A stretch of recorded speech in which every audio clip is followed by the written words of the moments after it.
Hello दोस्त, RRB group D या RRC group D exam में एक बहुत बड़ी कन्फ्यूजन हुआ है। सीबीटी 2 होगा क्या? सीबीटी 1 पहले होता था, उसके बाद आपका दौड़ वाली टेस्ट होती थी जिसको आप क्वालिफाई करना होता था।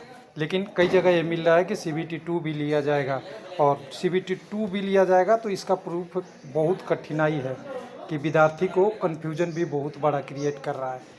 अगर सीबीटी 2 केवल लिखा होता तब तो हम समझ सकते थे कि थोड़ी सी आसान बात है, लेकिन ये कह रहे हैं कि सीबीटी 1 में हम 1.1 करोड़ 1.10 करोड़ का हम एग्ज़ाम लेंगे, और सीबीटी 2 में 15.5 लाख कैंडिडेट का एग्ज़ाम लेंगे।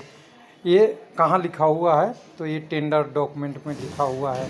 तो टेंडर डॉक्यूमेंट जान रहे हैं आपका, इसका ओपन होने का 2/11/2020 टाइम दिया हुआ है। उसके अनुसार से ये कन्फ्यूजन पैदा हो रहा है। तो मैंने एक्चुअली वेबसाइट पे देखा है ये टेंडर, तो आपको एक बार दिखा देता हूँ। मेरे पास अवेलेबल भी है, मैंने किसी से मंगाया इस टेंडर डॉक्यूमेंट को, जो आपकी आरआरबी ग्रुप डी से रिलेटेड एग्ज़ाम के संबंधित है। इसकी पूरी डिटेल देखेंगे तो सारी कंडीशन इसको आपका आरआरसी का ईसीएस के रिगार्डिंग दिया हुआ है, जिसकी एग्ज़ाम कंडक्ट कौन करा रहा है? आरआरबी भोपाल के अंदर में आ रहा है।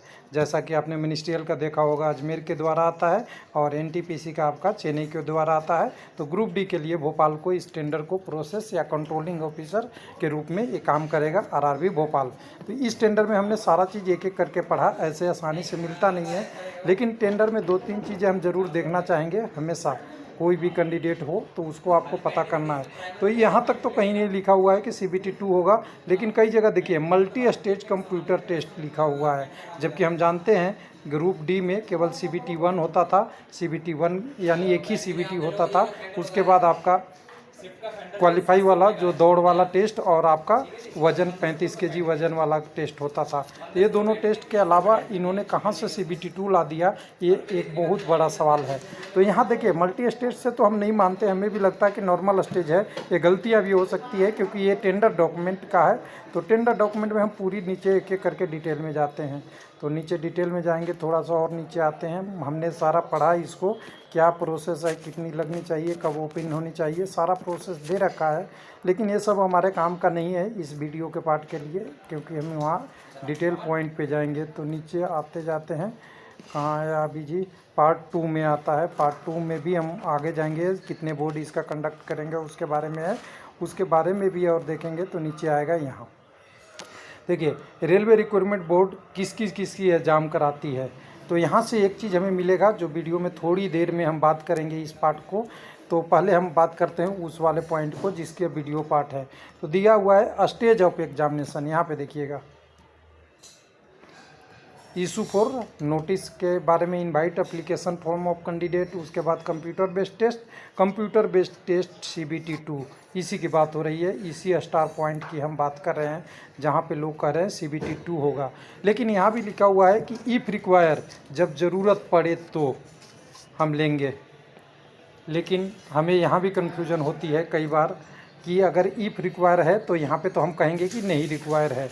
लेकिन मैंने थोड़ा सा और रीडिंग को थोड़ा बड़ा किया और पढ़ना शुरू किया, तो आगे डिटेल और मिल गए मुझे। तो आगे डिटेल में एग्ज़ाम प्रोसेस देखिएगा, आपका एग्ज़ाम प्रोसेस की एक्टिविटी के बारे में डिटेल दिया है। इसमें अगर नीचे की तरफ और नीचे आते हैं तो एक एक डॉक्यूमेंट पढ़ने पे थोड़ा सा ही होगा। किसी भी काम करने से पहले हम जानते हैं स्कोप ऑफ वर्क, यानी आपको करना है कि 10 गज में आपको मकान घर बनानी है तो इसमें क्या क्या काम होगा। ईंट जोड़नी होगी, पिलर लगाने होंगे, खंभे लगाने होंगे, उसके बाद छत लगानी होगी, प्लास्टर करना होगा, बिजली की वायरिंग करनी होगी, पानी की करनी होगी, इस तरह का काम होता है। उसी तरह इस टेंडर का एग्ज़ाम का है स्कोप वर्क कि क्या क्या करना है। तो इसमें देखिए CBT conduct in covid scenario में क्या क्या करना है प्रिपरेशन के साथ इसमें दिया हुआ है, टाइप ऑफ सीबीटी। तो यहीं हमें कन्फ्यूजन सबसे बड़ा क्रिएट हो रहा है और विद्यार्थियों को भी कन्फ्यूजन हो रहा है। इसमें कह रहा है कि कंप्यूटर बेस्ड टेस्ट सीबीटी 1 में 1.1 करोड़, ये कहाँ आपने देखा होगा? जब आपका पीआईबी जारी हुआ था तो उसमें बताया था 110 करोड़ लोग एग्ज़ाम देने वाले हैं।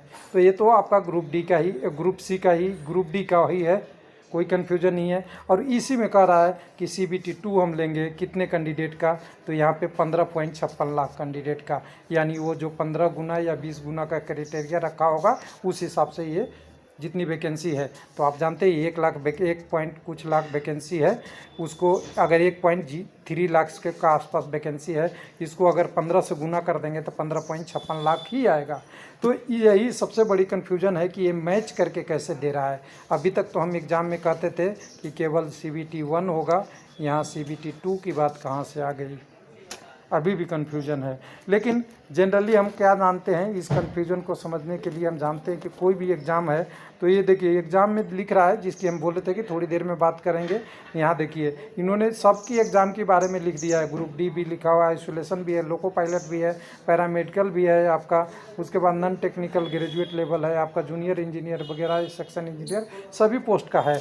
तो मेरे हिसाब से एक टेंडर डॉक्यूमेंट कॉमन होता है, ध्यान से देखिएगा, टेंडर डॉक्यूमेंट किसी भी एग्ज़ाम का कॉमन होता है। अब इसमें अब यहाँ 2 चीज़ आपको मिलेगा कॉमन होता है। तो या तो किसी ने इसको ध्यान नहीं दिया कि CBT 1 और CBT 2 क्यों दिया, अगर यहाँ भी दिया तो यहाँ क्यों दिया, एक कंडीशन है, पहली कंडीशन। तो ये भी नहीं है, ये भी नहीं क्लियर है। लेकिन अगर CBT 2 होता है तो इसकी नोटिस वेबसाइट पे आनी चाहिए। किस पे आनी चाहिए? जो आपकी RRB के वेबसाइट पे आएगी, क्योंकि रेलवे बोलता है कि अगर ज़रूरत पड़ी तो हम कितने भी स्टेज एग्ज़ाम ले सकते हैं। तो ऐसा नहीं कि ये लेने की तैयारी कर रहा हो, या दोनों चीज़ हम नहीं कहते हैं कि CBT 2 लेगा ही, नहीं भी ले सकता है। अगर CBT 2 लेता है तब कंडीशन क्या होगी, कैंडिडेट को थोड़ा और मौका मिल जाएगा, लेकिन कुछ कैंडिडेट के लिए परेशानी भी बढ़ेगी। तो हम दोनों को किसी का पक्ष नहीं करते हैं, और न भी हम वेरीफाई भी कर रहे हैं। एकदम क्लियर आपसे बात स्पष्ट रूप से बोल रहे हैं कि हमें अभी लग रहा है CBT 2 की चांस कम है, डायरेक्ट रूप से बोल दूं। लेकिन फिर भी टेंडर डॉक्यूमेंट में है तो हम टेंडर डॉक्यूमेंट को झुठला नहीं सकते, क्योंकि ये स्कोप ऑफ वर्क है, और स्कोप ऑफ वर्क में सारा चीज़ आपको बताया जाता है कि आपको क्या क्या करना है। और इवन आपको डॉक्यूमेंट वेरिफिकेशन कराना है, मेडिकल एग्जामिनेशन कराना है। ऐसा भी हो सकता है कि ये जो लिखा है 15 गुना ही इसको हो सकता है CBT 2 को कन्वर्ट के आपका जो टेस्ट होता है PET वाला उसमें कन्वर्ट कर दे, तो हो सकता है यही हो। लेकिन अभी कोई क्लियर नहीं है, हाँ कन्फ्यूजन ज़रूर है। तो अब सलाह है मेरे तरफ से कैंडिडेट को कि ये सारी चीज़ें अभी नहीं देखें। सलाह मेरे तरफ से ये है कि CBT 1 और CBT 2 ना देखें, डायरेक्ट आप फोकस करें CBT 1 पे। अगर CBT 2 की ज़रूरत पड़ेगी तो आपका स्कोर रहेगा तो कोई दिक्कत नहीं होगा, इसलिए अभी कन्फ्यूजन में नहीं आए। इस तरफ से मेरे तरफ से सजेशन है। थैंक यू, धन्यवाद। और एक चीज़ और लोगों का सवाल था इसमें कि CBT 2 कब होगा। मैं कई बार बोल चुका हूँ कि जब NTPC क्लियर होगा उसके बाद ही CBT 2 नहीं, सॉरी CBT 1 इसके बाद ही होगा, क्योंकि अभी इसमें टाइम लगेगा और प्रोसेस अंडर कंसिडरेशन है। क्योंकि अभी जब तक टेंडर का भी प्रोसेस देखिए, कोरिजेंडम आता है या नहीं आता है, जैसा कि मैं पहले वीडियो में बताता हूं कि अगर कोरिजेंडम नहीं आया तब भी 2/11/2020 है, और इसके एक महीने बाद एग्ज़ाम डायरेक्ट पॉसिबल है अगर एग्ज़ाम लेना चाहे तो। लेकिन अगर उस समय NTPC एग्ज़ाम चलते रहा तब तो ये एग्ज़ाम का प्रोसेस और डिले हो सकता है, जैसा कि फरवरी, मार्च, अप्रैल, मई, जून कभी भी आगे बढ़ सकता है। तो ये था पूरा डिटेल। Thank you.